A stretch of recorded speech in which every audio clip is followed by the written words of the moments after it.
আজকে উইথড্র করো, বুঝতে পারছো? আচ্ছা ঠিক আছে, আজকে উইথড্র করে দাও। হ্যালো, শোনো, ওই ডিআইজি চক, সরি ওসি চকরিয়া থানা, জানো এর ব্যাপারে? সব জানিস? আরে আজকে উইথড্র করো, তো জানি আমরা। আর কোনো কিছু না, আজকে উইথড্র করো, বুঝতে পারছো? আচ্ছা ঠিক আছে, আজকে উইথড্র করে দাও। আপনি নিরাপত্তার কথা বলছেন বর্ডারে, আপনি আজকে এখানে এসেছেন। গতকাল সন্ধ্যায় কসবায় ব্রাহ্মণবাড়িয়ায় বিএসএফের গুলিতে বাংলাদেশের মৃত্যু হয়েছে। তারা গুলি করেছে।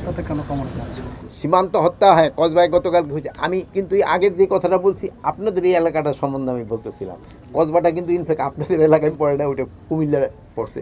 হ্যাঁ, সীমান্ত হত্যাটা কিছুদিন আগেও এই বিজিবি এবং বিএসএফের যে মানে উচ্চ পর্যায়ে, মানে এক ডিজি পর্যায়ে যে সম্মেলন হয়ে গেল, ওখানেও কিন্তু এটার উপরেই সবচেয়ে বেশি জোর দেওয়া হয়েছে।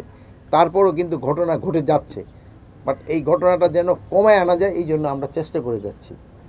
যেহেতু এইটা পুরাটা যে আমাদের হাতে তো নাই, যেহেতু হাতিয়ারটা তো ওরা ইউজ করে। এখন আপনারা যদি যেটা চাচ্ছেন বা ওইটা তো আমি হয়তো অফিসিয়ালি কিছু বলতে পারবো না।